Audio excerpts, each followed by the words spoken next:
خوش اومدید به ولاگ دوممون از کشور کوبا. توی این ولاگ میخوایم ببریمتون مناطق دیدنی و زیبای اطراف هاوانا رو نشون.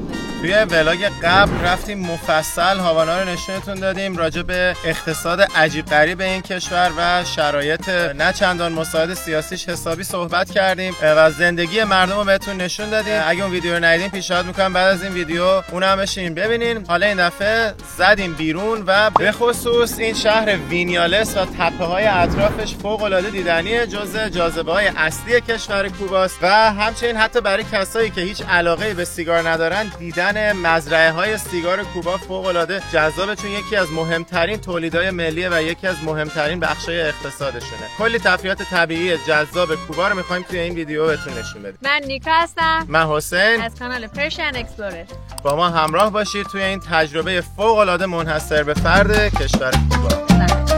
ما این ماشین کلاسیک قراره بریم خارج از هاوانا. شاید باورتون نشه ولی اینجا شبیه غار علی صدر و قایقم داره. الان رسیدیم به قسمت ناهارخوری. یعنی اگه یه آمریکایی بره اینجا بمونه احتمالاً تا برگرده دستگیرش میکنن. خوش اومدید به کوبا. بریم با هم این کشور زیبا رو ببینیم.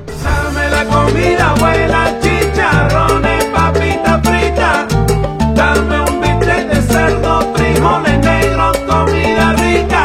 Eso. Dame la comida buena, chicharrones, papita frita. Dame un bistec de cerdo, frijoles. Trabajo, si la gente no lo sabe, caramba. También tiene pan y algo, pero déjame decirte morena.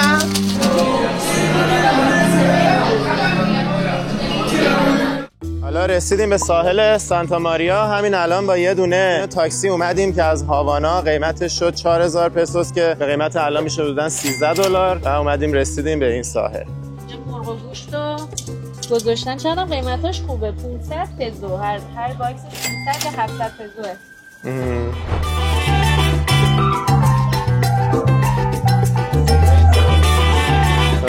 Gracias, más tarde. Gracias. Sí, sí, gracias. یعنی بعداً میان دیرتر.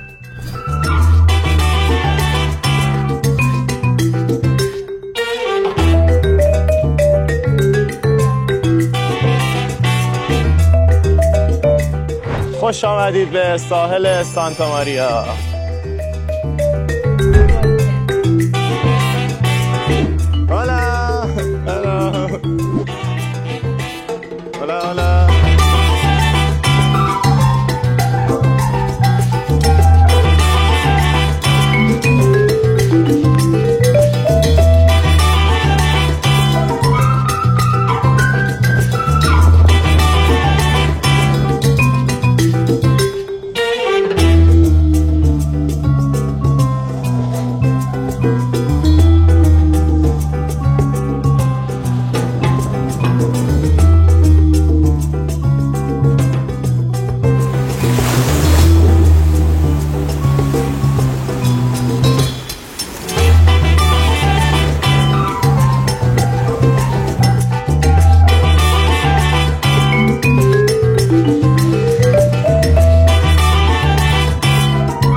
بعد ببین عمق یکم میره پایین، بعد یهو هر کی بیاد این نه یهو میره بالا. نگاه آدم بالا رو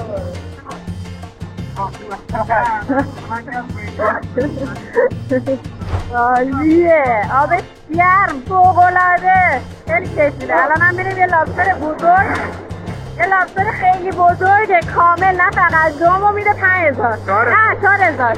یعنی چقدر؟ یعنی 13 دلار. 12 12. خب بزن به سلامتی بینندگان عزیز. Guajira, Guantanamera, ay, Guantanamera, Guajira, Guantanamera, donde yo soy un hombre sincero, de donde crece la palma, yo soy un hombre sincero, de donde crece la palma, que antes de morir me quiero echar mis besos en el alma. Guantanamera, Guajira, Guantanamera. ببین چه رنگ کمونی همین الان برای ظاهر شد. اولاده زیباست.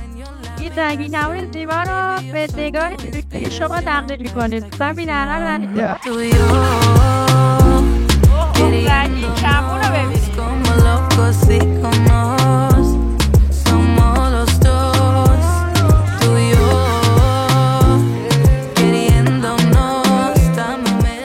خب دم همین ساحل پفک ملیشون رو گرفتیم. ببینین توش زده ذرت داره، مایز یعنی ذرت، اسیتر نمیدونم، سل یعنی نمک. حسین پفکش چقدر بود قیمتش؟ $1.60. سلامتی. اینجا نوشیدنیاش هم قیمتش خیلی خوب بوده. آره جالبه، بغل آب $1.50 برای نوشیدنی موهیتو و پینیا کولادای محلی. ببین ما هر کی صبر کردیم این بارونه تموم شه، آخر دیدیم که دلمون نمیکنه. یعنی آفتابم شد، همینجوری داشت بارون زیر آفتاب، بارون داشت بهمون میرسید به هر حال. دیگه گفتیم جمع کنیم بریم تو سایه، میگم تو زیر سایه‌بون غذامونو بخوریم. یه پرچم آلمان هم در اهتزاز است، هم آلمان بلژیکه.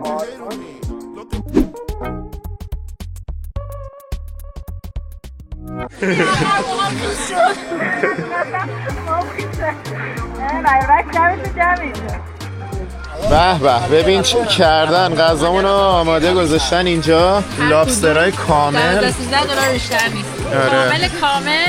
وقت تو کانادا چقدره؟ نه این تازه پلاک مثلا نصف دوم اینو میده $56. نصف پس دومش. کل اینو چقدر ممکنه بده؟ حداقل این 120 تا هست به نظر. تو کالیفرنیا هم اینا خیلی لابستر بزرگ از $80 شروع میشه. همینجا که نشستیم داریم غذا میخوریم. این دوستامون که کنارمون نشستن همه از خود کوبا هن. همه یه خانواده‌ان که اومدن اینجا در حال اشغال و باشون گپ زدیم، خیلی ازشون یاد گرفتیم. برعکس کوبایی. حالا موچو گوستو. همه یه خانواده خیلی باحال. حالا بعداً براتون توضیح میدم که چه صحبتایی با هم کردیم. برگشتیم رو صندلیامون، یک مرتبه آفتاب شد خفن. من و احسانم دوباره رفتیم تو آب. اینم دوستای جدیدمون که اونور نشستن. آره با اسپیکر رو اومدن و دارن قشنگ اشغال میکنن. ساعتشون رو گم کردن اونجا که نشسته بودیم. ببین چه راه برگشتی داری و احسان با دامن هوایین چشم نظر که انشالله چش نخوره داره برامون یک اجرای زیبای زنده انجام میده. رقص هوایین تو کوبا. به به چه میکنه این بازیکن. خیلی باحاله. جنگل استوایی من خبرنگار کوبا. یه نارگیل خدایش از بالا بیفته من خیلی خوشحال میشم. نارگیل بزنین تو سنگ بشکنیمش بخوریم. بابا پر درخت نارگیل اون ته نگاه کن. بزنی میمونه بیا پایین.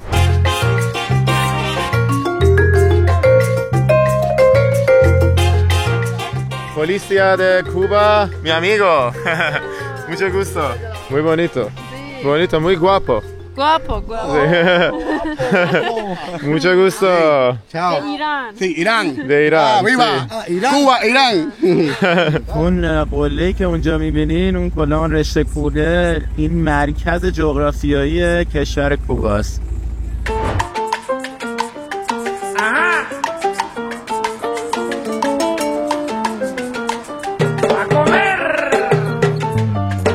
Dame la comida buena, chicharrones, papita frita. Dame un bistec de cerdo, frijoles negros, comida rica. Dame la comida buena, chicharrones, papita frita. Dame un bistec de cerdo, frijoles negros, comida rica.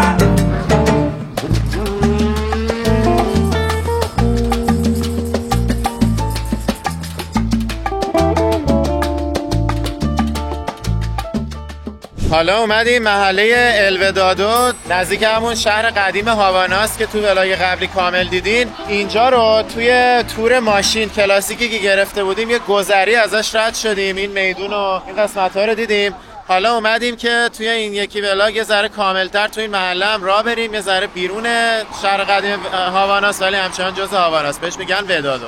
این هتل ملی کشور، دولتی ترین هتلی که میتونی توش بمونی، یعنی اگه یه آمریکایی بره اینجا بمونه احتمالاً تا برگرده دستگیرش میکنن. ما که آمریکا زندگی میکنیم وقتی میایم کوبا اجازه نداریم تو هتل‌های دولتی بمونیم. تو ولاگ قبلی هم توضیح دادیم، ولی ماها میتونیم توی همین خونه‌های ایربی‌ان‌بی که مال خود محلیاست بمونیم که به اقتصاد محلی هم کمک کرده باشیم. هدف ما هم البته همینه، در هر صورت تو اونا میموندیم، ولی خب کلا برای آمریکایی‌ها مجاز نیست توی یه همچین هتلایی بمونن. احسان هم اومد بالا تکبیر گفت و این همون میدون است که اون موقع رفتیم دورش دور زدیم و گفت مال شهدای آمریکاییه. این میدونه خیلی جالبه، یادبود آمریکاییاییه که کشته شدن. هولا ¿cómo está? No, somos de Irán. Irán. ¿Sabe dónde es Irán? Mucho gusto. Gracias. اینجا دقیقا نوشته که این یادبود کشته شدگان آمریکاییه توی جنگ استقلال کوبا از اسپانیا. خیلی جالبه، یعنی اینا که انقدر الان سایه آمریکا رو با تیر میزنه دولتشون، این یادبود شهدای آمریکایی توی جنگ با اسپانیا اینجا همچنان برقراره. یعنی بعد از مشکلاتشون با آمریکا نیومدن این یادبود وترانای آمریکایی رو خورد کنن و خمیر کنن و آتیش بزنن، همچنان به ابهت خودش اینجا باقیه. جالبه بچه نه؟ خیلی جالبه.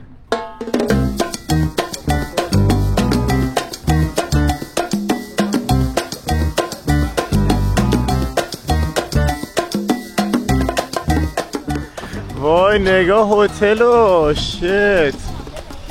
این هم وزارت آموزش پرورش. ساختمون خسته ای هم هست. چه ترک بزدل، تو بزی یا سگی؟ بعد روباه مکار زده دم درش. اینجا اومدیم یه دونه کافه محلی توی شهر ودادو. اسمش هم گذاشتن کالیفرنیا. خیلی جالبه. همین اومده بود از کالیفرنیا پاشیم میریم کوبا قهوه کالیفرنیایی بخوریم. یه شبیه کالیفرنیاست واقعا. آره. هولا.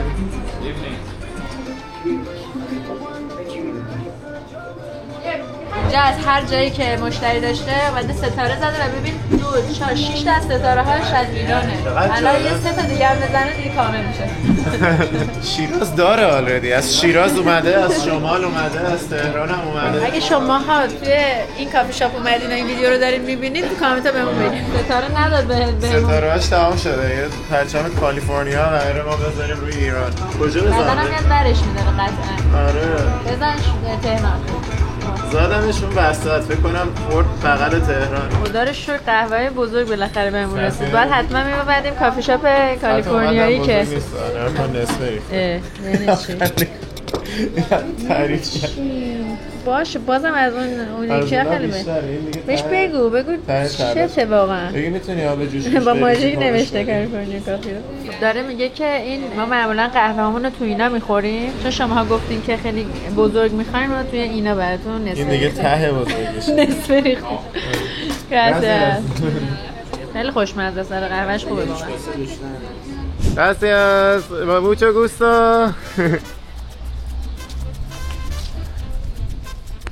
بچه‌ها داریم میریم توی محله با کلاس ودادو قدم بزنیم. ببینیم این قسمت شهر چه شکلیه. 206. منم 206 همه چه 206. کلا مثل این که تو این یکی شهر تعداد ماشینای خارجی بیشتره. آره به خاطر اینکه نزدیک هتل ملی شده. آره روبروی هتل ملی کوبا. No, gracias, solo estamos caminando. Gracias. رنتالا گرون‌تره. بغل این هتل است. من نمیفهم اینجا دیگه خیلی داریم پیکان و 206 و اینا میبینیم. ما جدید البته نیست پیکان اینا ولی خب چیز نیست دیگه. اون ماشین کلاسیک دیگه نیست انگار تو این ودادو. اینا چرا؟ اینا مثلا مال 40-50 سال پیش هستن. اونجا چون توریستی تره اونا بیشتره. اونجا بیشتر رنت اجاره میره تا اینجا. یه ترکیبه دیگه. درصداش فرق داره تو نقاط مختلف شهر و کشور. مثلا بالا شهره. آره اینجا بالا شهره.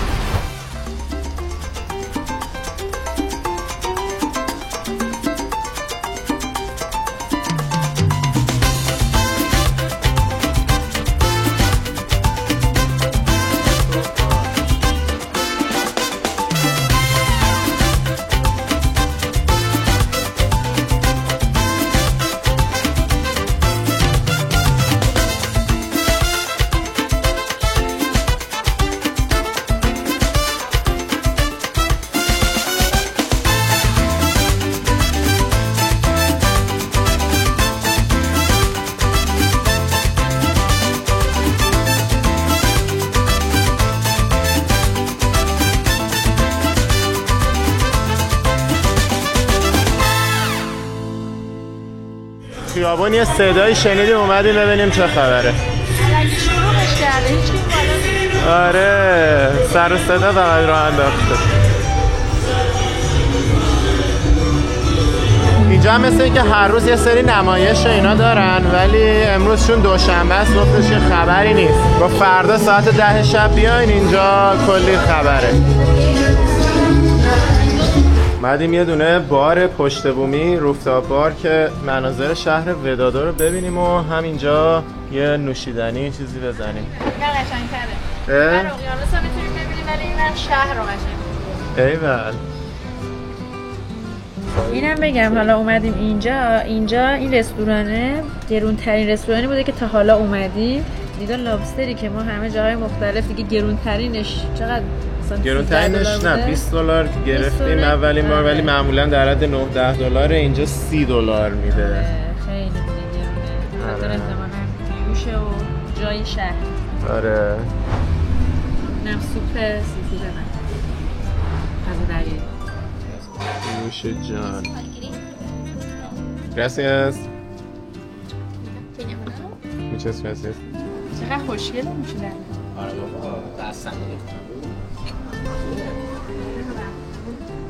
اینم دکوراسیون آسانسور این هتل باری که اومدیم. تبلیغات کوکاکولا در زمان قدیم است. خانم‌ها همیشه استفاده می‌کردن برای تبلیغاتشون.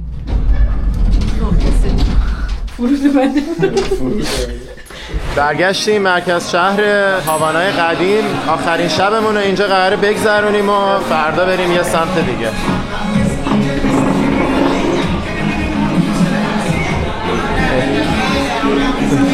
با حال زنده است اینجا.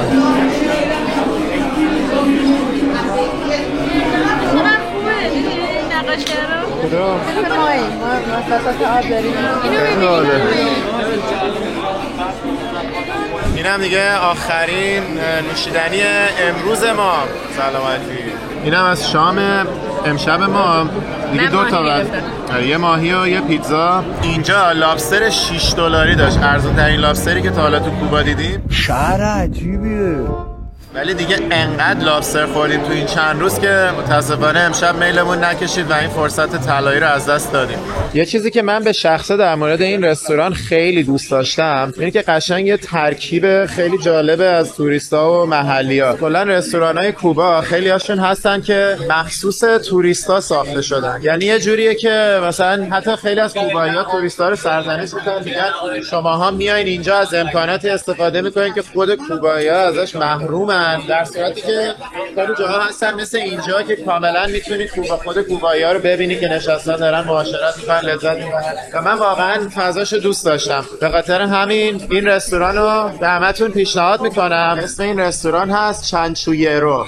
حالا یه توضیح اضافه بخوام بدم، توی ولاگ قبلی راجع به حقوق دولتی مردم کوبا و شرایط اقتصادی عجیب غریبی که دارن صحبت کردیم. توضیح دادم که واقعا اینجوری نیست که مردم کوبا واقعا با حقوق مثلا ماهی $20 که دولت بهشون میده زندگی کنن. راههای خیلی زیادی پیدا کردن برای اینکه حقوقای چندین برابر اون چیزی که از دولت میگیرن به دست بیارن. به خاطر همین جاهایی مثل این که قیمتاش مناسبه، مثلا الان یه پیتزای کاملش $3 بود، واقعا برای خود کوبایی‌ها، برای خیلی از کوبایی‌ها، نمیتونم بگم اکثریت یا بگم اقلیت، اونشو نمیدونم، ولی حداقل اینجوری نیست که برای خود کوبایی‌ها مثلا دور از دسترس باشه. به خاطر همین همچین فضاهایی خیلی خوبه. کلاً هم توی ولاگ قبل بیشتر راجعش صحبت کردیم، ولی خیلی مردم شادیان و سعی میکنن با تمام شرایطی که دارن شاد و خوب زندگی کنن، ولی چون خیلی از مردم کشور هستن که اون موقعیت براشون پیش نمیاد که بتونن یه زندگی درست حسابی برای خودشون درست کنن یا راههای اضافه‌ای برای پول درآوردن پیدا کنن، همچنان فقر توی کشور خیلی زیاده، ولی باز روحیه مردم به نظرم واقعا قابل ستایشه. فضای اینجا هم خوشم اومد، خواستم یه فیلم بگیرم. حالا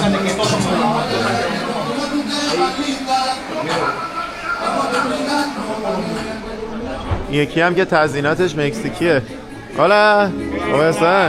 ¿Es un restaurante mexicano? Bulgaria, búlgaro. Búlgaro. Allá comimos.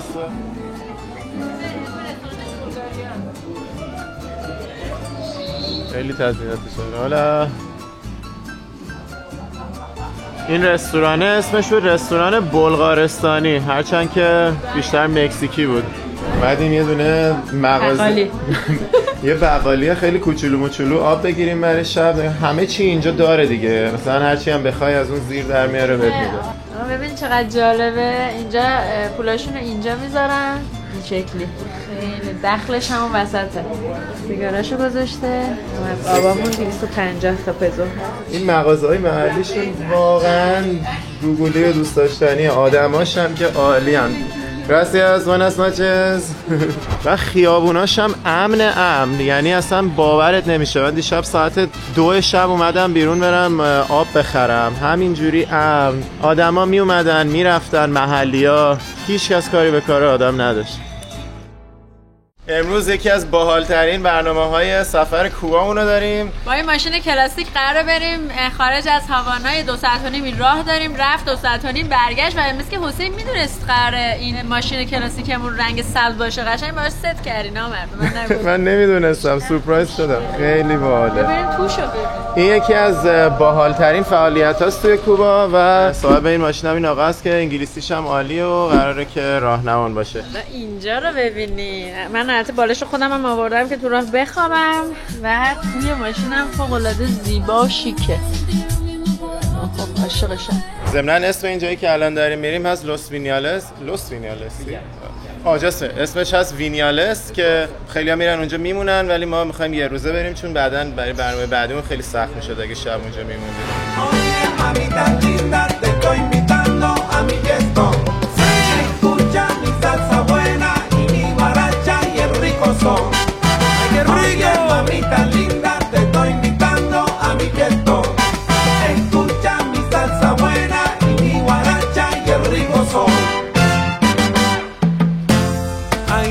ritmo y pa' gozar, por eso tiene que comprender que el ritmo nunca se para, se sigue hasta el amanecer. Ahora te invito a bailar más. اینجا بیورلی هیلز کوبا بود، ولی قدیما همه پولدارا اینجا زندگی میکردن، الان دیگه پولداراشون فقط دولت مردا هن دیگه. اینجا الان دیوارای محله‌ایه که فیدل کاسترو توی زندگی میکرده. داخلش رو نمیتونیم ببینیم، ولی فقط آوردمون که نشون بده چقدر بزرگه این محوطه. دیگه همجوری تموم نمیشه این دیواره.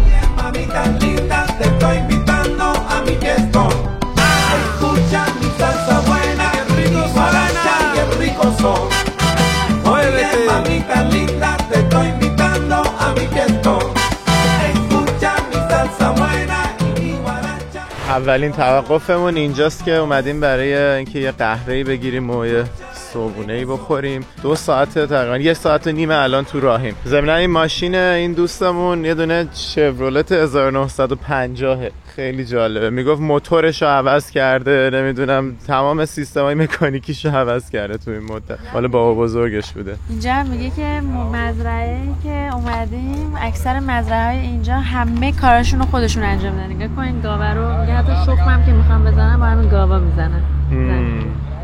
چه خوشگله. گاوا استفاده می‌کنم. این درخت نخلایی که الان دیدیم میگه درخت نخل سلطنتی بشه. The outside part is also really resistant. And this is the part inside. It's like a course. چه سبکه. Natural. It's like a knife, big knife. الان روی دونه صندلی شاهانه از این که از این درختای نخل شاهانه شون گرفتن نشستم. اینم یه دونه چاقوی مخصوص بریدن این نخلاست که باید واسه کار مچته بهش میگن مچته. You can do it, but watch your hands, okay? Because this is داخل نخل خیلی سبکه، باهاش هم کلی ساخت و ساز و اینا میکنن. تمام این آلاچیقی که از زیرش این رد میشه میگفت با همین چوبای نخل. watch your fingers. اینا مال صدفه، اینا صدفه، اینا صدفه، اینا گاوه. اونا با استخون اینجا سوغاتی فروشی داره همین کافه‌ای که وایستادیم. اینا همین است که رو دیوار آویزون میکنه. خیلی باحاله. پس اینا رو برداریم. ¿Cuánto cuesta? La pareja, siempre puedes con pareja.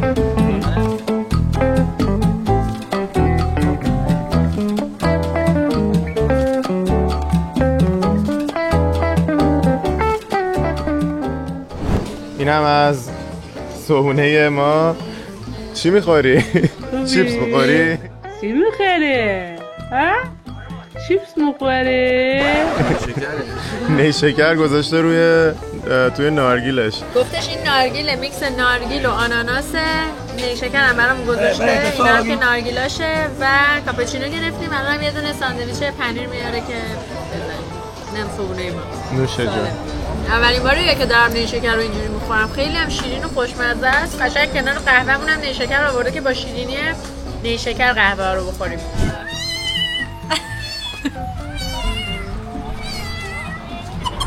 میگه من گربه‌ام.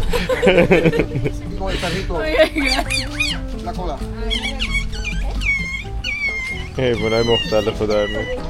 Gracias. اسم این حیوانایی که میگه رو من دیگه نمیدونم. خیلی گوگولیه. وای اینو ببین چون. آقا میخوام میگی به سوار شد. بریم برای ادامه مسیر. آره. Ay, la música te llena. Baila mi salsa buena. Ahora yo te invito a mi rumba, mamá. Baila mi rico son. Mira, ay, quiero una vida sin problema. Baila mi salsa buena. Baila rico son, mi nena. Baila mi rico son. Estoy cantando para ti, escucha mi serena. Baila mi salsa buena. Porque tú sabes que tengo el don, mi nena. Baila.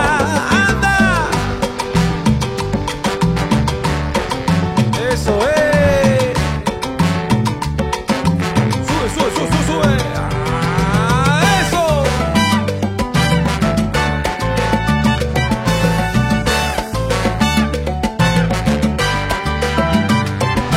Ajá.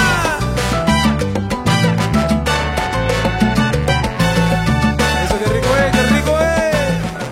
اینجا الان گیر کردیم توی ترافیک. یه تصادفی شده، همینجوری همه ماشینا پشت هم وایسادن منتظر که حرکت کنن.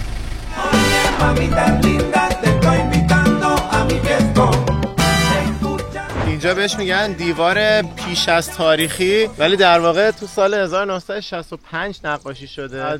مراحل تکامل رو نشون داده. سمت چپش این فسیلای دایناسورا و اینا رو به تصویر کشیده. بعد هرچی میری به سمت راست یه ذره حیونا مدرن‌تر میشن و اون سمت راستش دیگه آدم‌هان که البته مثلا اومده بومیای کوبا رو کشیده که امروز دیگه تقریبا وجود ندارن، ولی اون کسی که کشیدتش مثلا خواسته بومیای کوبا رو کشیده باشه سمت راستش.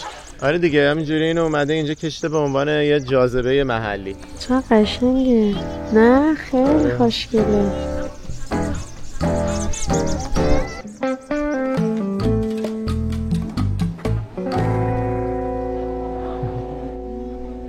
کوهاش خیلی باحاله. هم میگه بهترین پینیا کلادا رو داره. سه تا ازش بگیریم ولی پرچم ایران رو نداشته نامردا.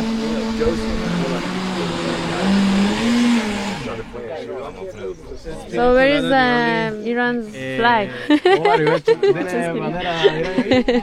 No, they don't have, but these flags has been given by guests that came here. So if you want, you can bring your flag next time.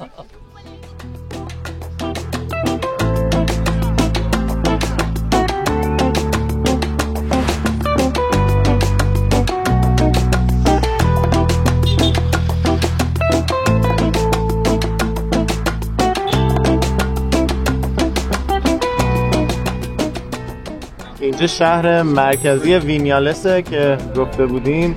تمام اون مناطقی که داریم میریم ببینیم اطراف این شهر، این اصل خود شهرش. اسم اون مناطق هم از اینجا اومده.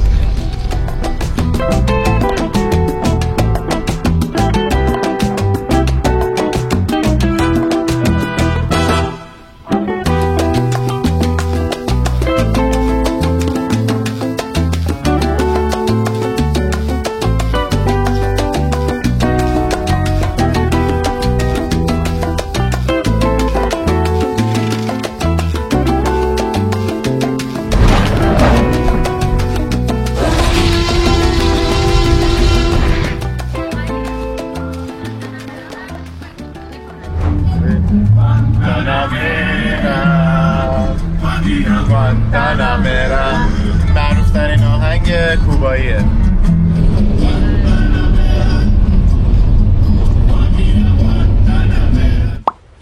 Wait a minute.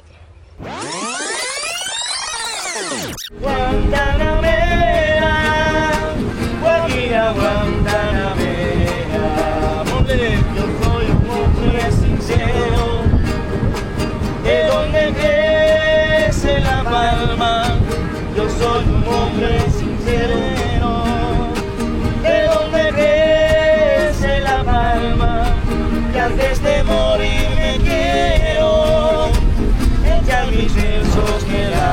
So that's why we do it. Also, they developed اینجایی که الان اومدیم بهش میگن غار ایندیانا. اینایی هم که میبینین مثلا بومیای کوبا هن. مثلا ادای بومیای کوبا رو در میارن، ولی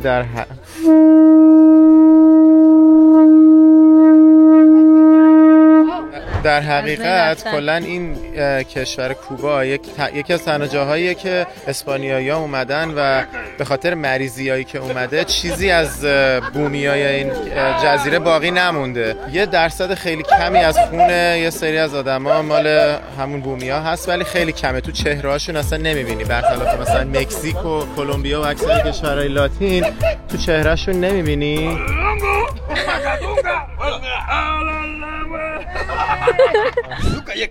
Yukayeke means welcome in Arabic language.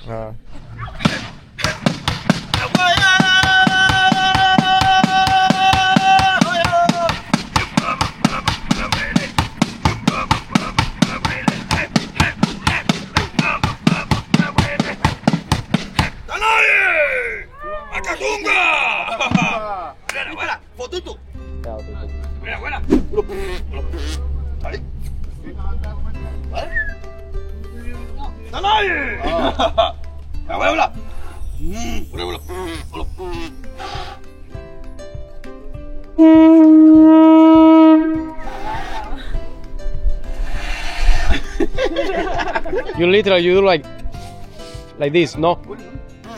You do this when you blow it.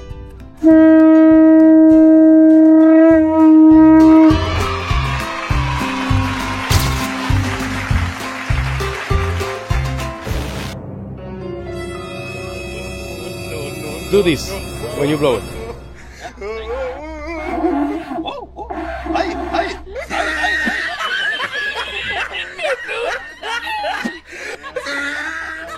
هم داره آب نیشکر رو درست میکنه که دیگه از دل طبیعت قشنگ آوردن و برای میخوان درست کنم بدم بخوریم. بسش خیلی شیرینه، واسه همین خیلی وقتا با آناناس و آب آناناس و پرتقال عیش میکنه. ولی ببین دستشو مالید همه جاش الان دوباره کردش این تو. چندش بهتاشی نیست ولی شبیه اینو کجا خورده بودیم؟ کامبوج. کامبوج آره. ولی اون با پرتقال بود. آره. این با آناناس. خیلی ریسکیه ها. چقدر باحال اینجا. قشنگ انگار اومدیم کاستاریکا. خیلی خوشگله.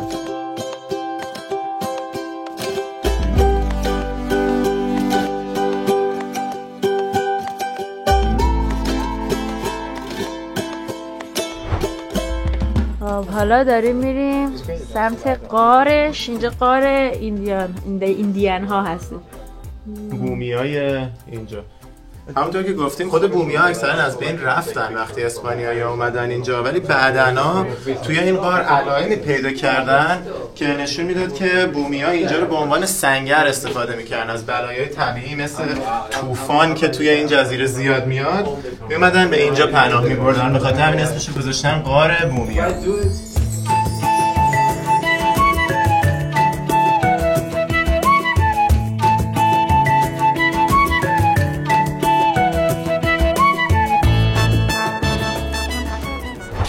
شبیه یه دونه اسکلت می‌بینی از اینجا چشم داره.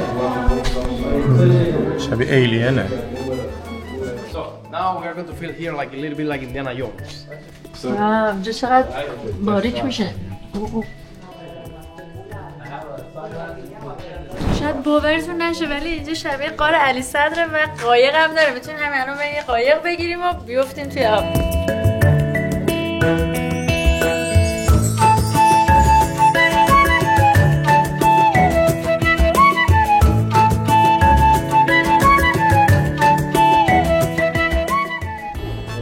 بالاخره نوبتمون شد.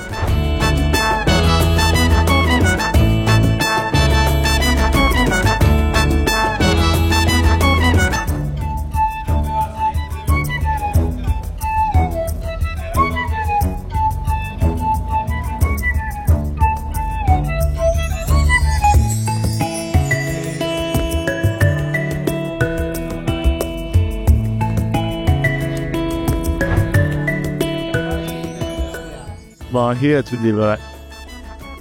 جالبه.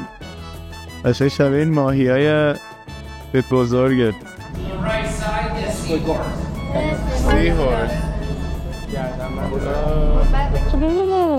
یه تمساح یه خوک روی سر تمساح داره سواری میگیره. یه اسکلت داره شکل الان مثلا.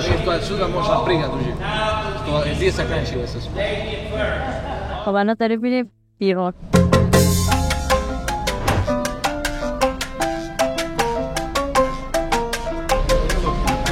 اینجا میریم برای غذا.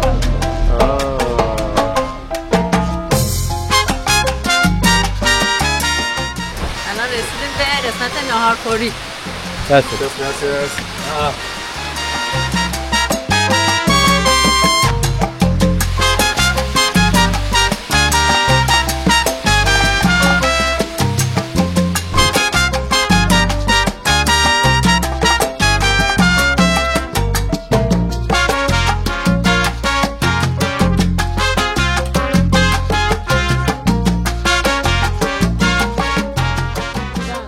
اینا همین است که با کوکونات درست کردن ها. با نارگیل درست کردن. عجب خوشگلیه. کلبه ها والا چیغاش با مزه است.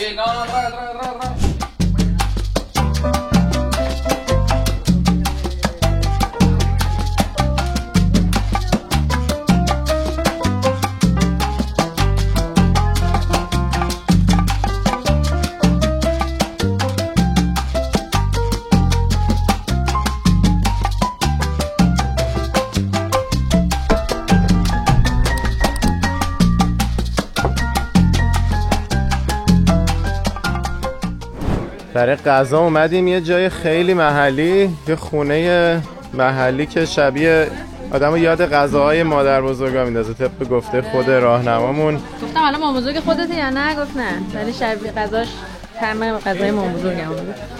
حتی مشتری‌ها همه توریستن ولی غذاش خیلی محلیه. مدام آشپزخونه باحالش بهتون نشون بدم. حالا باحاله، نگاه خیلی فازش محلیه اینجا، یعنی خود غذا محلیه دیگه. Gracias.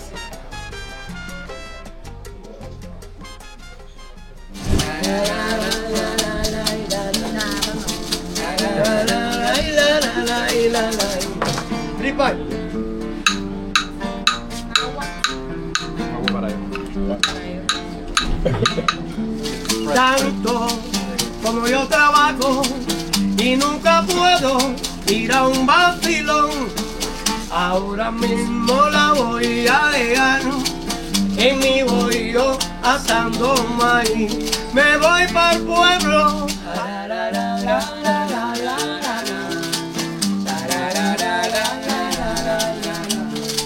Vacilo, qué rico vacilo. Cha cha cha, qué rico cha cha cha. Gracias. Entonces me voy para Magané, llevo a Cuesta y voy para Miami. Ya entonces me voy para Magané, llevo a Cuesta y voy para Miami. Compay, compay, compay, compay, compay, compay, compay, compay. Limpia el camino de pagar, que yo me voy a sentar. Si la gente no lo sabe, caramba, también tiene pan y algo, pero déjame decirte, morena, que no me voy a detener. Te lo digo carretero, hace algunos años, caramba, en esencia no salían los soneros, ya me estaba haciendo señas, vamos a cantar bonito, bonito, yo te lo digo mi compay, y te repito morena linda, que como mi son no lo hay, del cosero y para Macané, llego a Cuesta y voy para Miami. Gracias. No, ustedes, mi familia. ترکیب غذاهامون رو آوردن چیدن، خیلی هیجان انگیزه. این توری که گرفتیم میتونستیم از چندین غذا انتخاب کنیم، با اون که یکی از آپشناش لابستر بود. من این دفعه روپاویخا گرفتم که غذای ملیشونه. روپاویخا معنی لغویش میشه لباس کهنه. چرا بهش میگن لباس کهنه؟ چون که انقدر اینو آهسته آهسته میپزن که گوشتی که گذاشتن آروم آروم وا میره، رشته رشته میشه و میشه مثل لباس کهنه پاره. و این روپاویخا رو با برنج و لوبیا میخورن. اونا چیه اونا؟ What was that one? Yuca is the name. Yuca.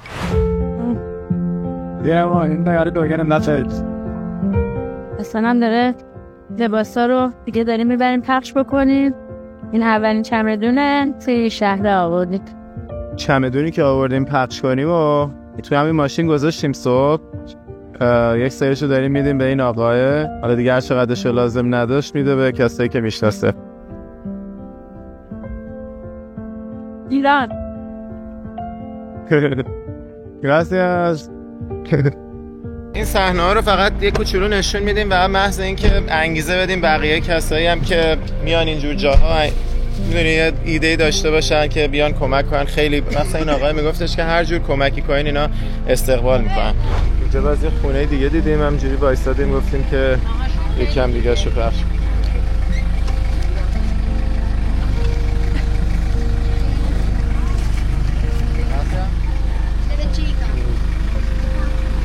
Mucho gusto, gracias, de nada.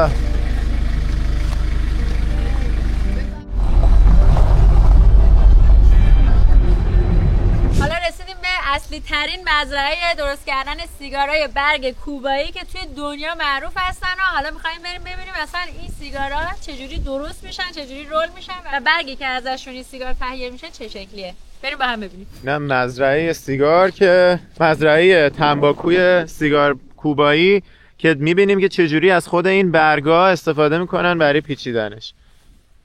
هدفمون تبلیغ یا تشویق به کشیدن سیگار نیست، خودمون سیگاری نیستیم، ولی چون که این بزرگترین محصول کشور کوباست که تو کل دنیا معروفه و این مزرعه‌شه، خواستیم به شما نشونش بدیم. ببینین این برگایی که میبینین برگای سیگار برگه. After we finish to prepare one recollection, one man climb by side and by hand we move the sticks up. The first recollection is moving to the top. Second low, third low, fourth low. It's a practical deal. این آقا برامون توضیح داد که برگ‌های سیگار کوبایی رو اینجا آویزون میکنن تا اکسیده بشن. به صورت لایه لایه جاهای مختلف آویزونشون میکنن که میزان رطوبت لایه‌های مختلف رو کنترل کنن و هر لایه رو به منظور خاصی تو پیچیدن سیگار استفاده میکنن. If you want to roll one good cigar, you have to use entire leaves without the stem. And that way you reduce about the 70% of nicotine. بعدش اومد مراحل پیچیدن رو بهمون نشون داد. اول لایه‌های مختلف برگ رو گذاشت روی هم، قسمت‌های زائد رو جدا کرد. بعدش لایه‌ها رو با هم پیچید و خیلی وسواس داشت که جهت برگ‌ها و جهت پیچیدن خیلی دقیق و منظم اجرا بشه. Okay? This tool is called chaveta. It's very important. You have to use it to cut the excess of tobacco, for example. Our next step is a massage. This is a very important step. بعدش گفت که حالا در یه جهت خاص ماساژش میدیم که تراکمش بیشتر بشه و بعدش لای یک کاغذ میپیچیمش و 2 ساعت باید بذاریم جا بیفته. مرحله آخر اینه که لایه بیرونی رو دورش بپیچیم. لایه بیرونی فرایند تولیدش کمی فرق داره. اینو توی سایه رش میدن که بیشتر حالت کشی پیدا کنه. توضیح داد که جهت پیچیدنش خیلی مهمه. اول باید قسمت بیرونی رو کامل بچینیم، بعد سیگار رو بذاریم وسطش رو بپیچیم. Exactly. Looks like Cuban Island. Havana is here and right now you stay in the west in Pinar del Rio, exactly here in the north in Viñales. خلاصه سیگار گذاشت لای نقشه کوبا و با جهت مخصوصی که توضیح داده بود پیچیدش. آخرش گفت در نهایت باید چسب طبیعی که از صمغ درخت افرای کانادایی تهیه میشه بزنیم که ساختارش منسجم بمونه. یه ماساژ نهایی هم داد و گفت قبل از اینکه آماده مصرف بشه باید یکم خشک بشه.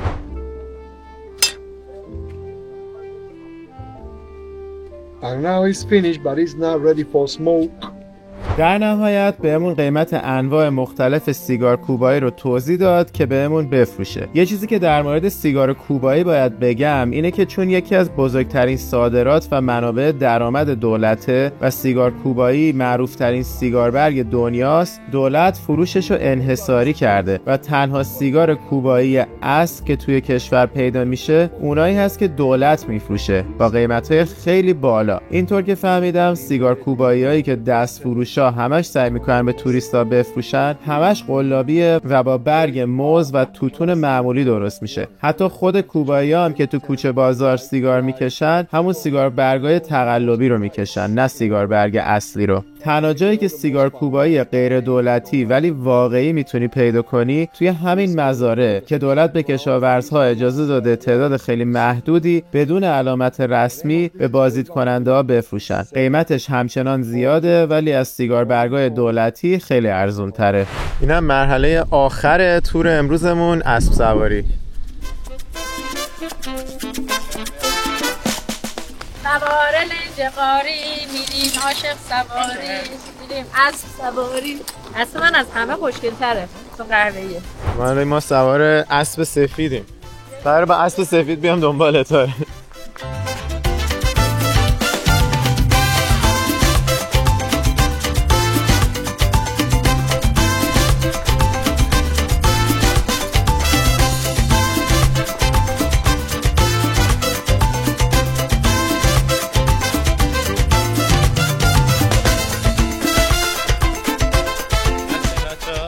اینجا مزرعه قهوه است و انبه. این قهوه دونای قهوه رو من اینجا میبینم. خیلی باحاله. از سواری تو اصل مزرعه محله های دور افتاده کوبا.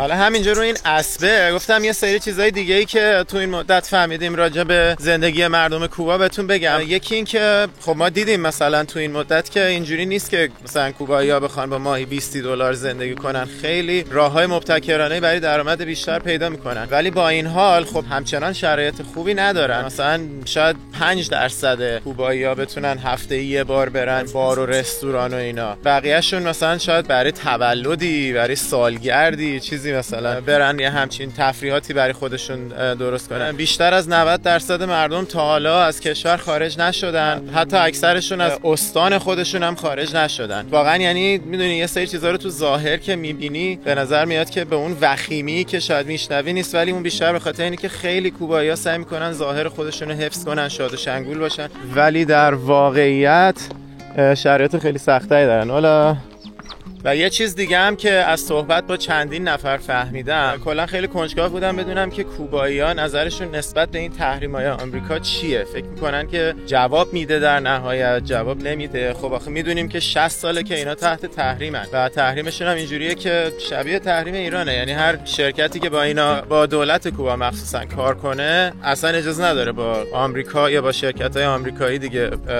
بیزینس داشته باشه. بالای 60 ساله که این شرایطو دارن ولی دولت عوض نشده. به خاطر همین قشنگ یه جورایی من حس کردم 50-50 شاید هم 50-50 نباشه، واقعا نمیدونم، ولی هستن کسایی که فکر میکنن که در نهایت دولت کوبا مجبور بیخیال بشه و انتخابات آزاد برگزار کنه. شرط آمریکا برای برداشتن تحریم فقط اینه که اینا یه انتخابات آزاد برگزار کنن و میگن که اگه روزی که این کارو بکنن فرداش تحریما برداشته میشه. با این حال رهبراشون دوست ندارن دست از دیکتاتوریشون بردارن. رویکرد اوباما این بود که اومد گفتش که ما تجارت رو با کوبایی‌ها آزاد میذاریم ولی فقط با بیزینس‌های خصوصی کوبا، نه با دولت کوبا. و همین باعث شد که دولت کوبا برای اینکه بتونه شرایط اقتصادی کشور رو بهتر کنه کلاً این فرصت‌های بیزینس‌های شخصی رو گسترش بده و توریست که خیلی زیاد شد توی کوبا اون مدت، همین آروم آروم مردم داشت چشاشون باز میشد به اینکه مثلا شرایط زندگی چی میتونه باشه، ایدئولوژی کمونیست چه مشکلاتی داره و خود این باعث شد که تغییرات هی مثل چی میگن، مثل یه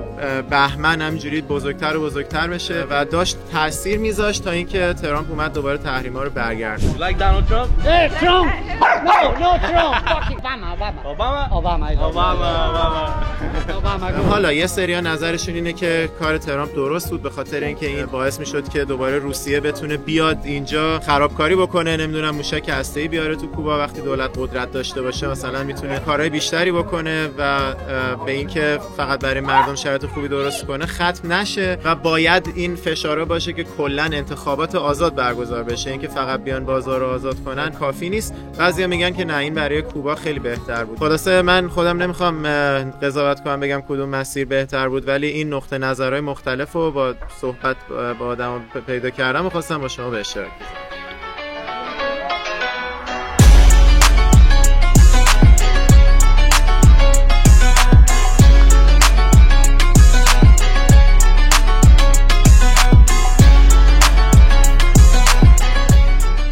اومدیم یه منظره زیبا رو ببینیم.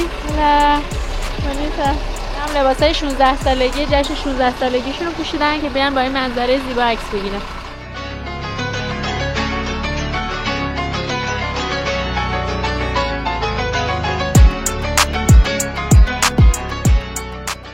چه هتل خوشگلیه. این خوشگل ترین هتل شهر وینیالسه، چون که چشم انداز داره به کل این جاذبه های وینیالس، از مزرعه ها گرفته تا این کوه های فوق‌العاده زیبا و درخت های نخل سلطنتی با یه استخر خوشگل. منتها این هتل از همه هتل ها دولتی هستن اینجا و پیشنهاد نمیشه که بیان توش بمونین. آمریکایی هم اگه باشین که کلا نمیتونین بیان بمونین. آره اینا من احتمالاً از کانادا اومدن یا از اروپا.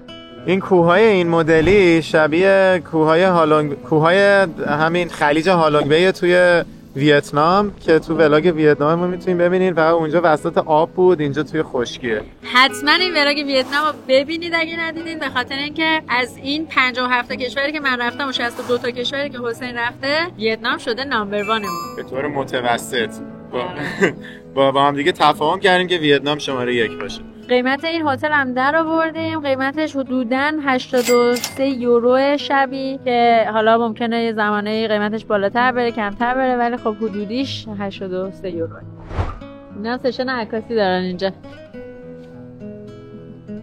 اینجا خیلی از فاصله ها به جاهای مختلف رو نوشته. اتاوا از اینجا 2640 کیلومتر، زوریخ 8351 کیلومتر، مکزیک 1785 کیلومتر و نیویورک 2211 کیلومتر.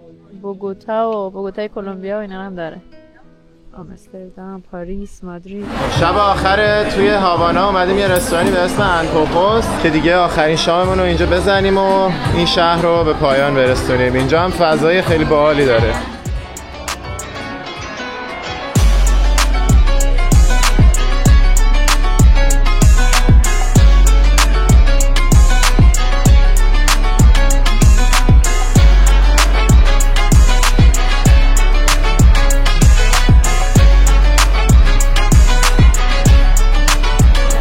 خدای غذا رو ببین چه کرده، نوشیدنیات چه کرده. اینم دایکیری ما، نوشیدنی مخصوص کوبا، خیلی خوشگله.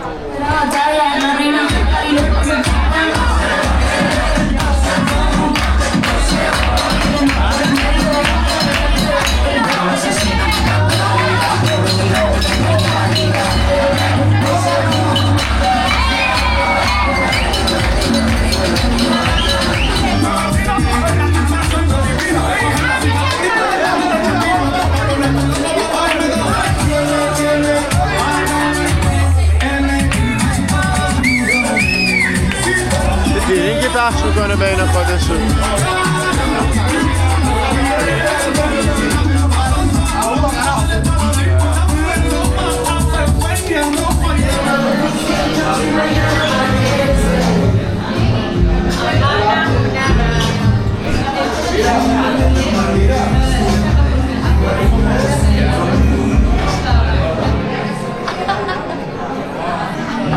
هم فضای بیرون این رستورانه.